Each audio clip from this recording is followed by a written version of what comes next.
This short video is going to show how teachers of grades 1 through 8 produce their personal social growth rubric for progress reports.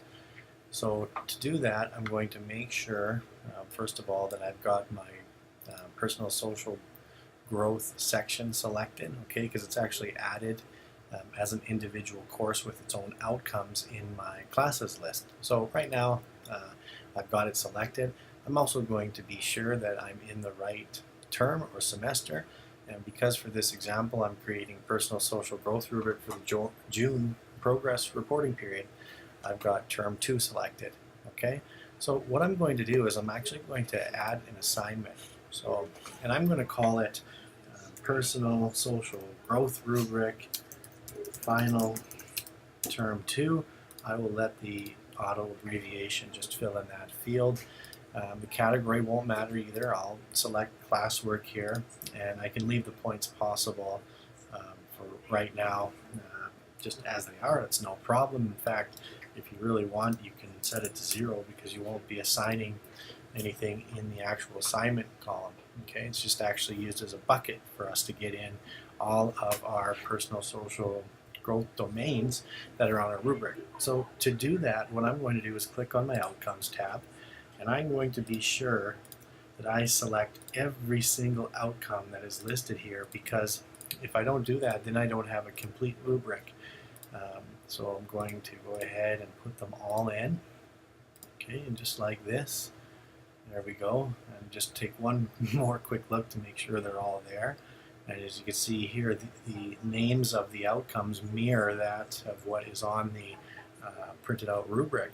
Okay, so there they are, and I'm going to hit save, and then I'm going to X out of the assignment box.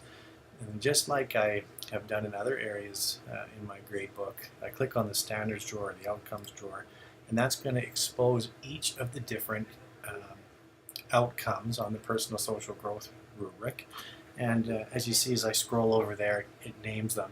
If I double click, I'm able to have a look at the outcome and have a look at the descriptors that are actually on the rubric for each of the domains that we assess. This is participation, and here are the descriptors. Okay, I'm going to X off of that. Now recall, of course, that the personal social growth rubric does indeed use a four level scale, and it's 1 through 4. So I can just go here and put in my values for each of the different outcomes. Okay, I'm going to show you a little trick here, because a lot of teachers tell me, well, generally speaking, most of my students score 3, and then I change. For students who haven't scored a 3, I just go back and I change that up. Is there any faster way that I could fill these in? Well, yes, there is. It's called using the fill scores. So I'm going to go here and click on fill scores, and I'm going to say, well, any item with no score there, I'm going to put in a score. I'm going to have it as 3. You see that filled in for all my students 3. And then, like the teachers say, well, there are some students who haven't achieved a 3. So you can just go back in and select the ones that you'd like to change and manually change them, and that might save you some time. Okay, I can save those once I've got them all filled in. Go like that. Okay, I never put anything, of course, in here. It's at a 0 point, so there's nothing to do there.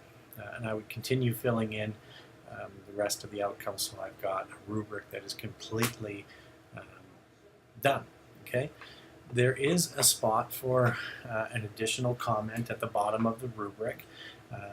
If you choose to put a comment in there, you've got to keep it brief.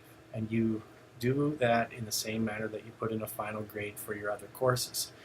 What I want to do is click on this final grade column, and I open up a comment, and then I can type in a comment for the student. Now, the box at the bottom of the personal social growth rubric, the one that's printed off, isn't very big. And you see here that as I print, the characters remaining is reducing. The amount of characters I have remaining is reducing. And although it reads 2034, I'm going to say you have far less than that, maybe even less than half. And in fact, what we tell people is that if you're going to add comment on the personal social growth rubric at the bottom, keep it very brief, like 2 sentences brief, so you don't expand and go outside of that box and ruin your entire rubric, and then have to find out the hard way that you ran out of room and have to go back and edit the comment and rerun the progress reports, which is a lot of fun. So if I'm done making a comment, I can close that up, and I can see that I've made a comment for the student because it has the small C. Okay, once that's done, the rubric is ready to be printed off and sent home with progress reports.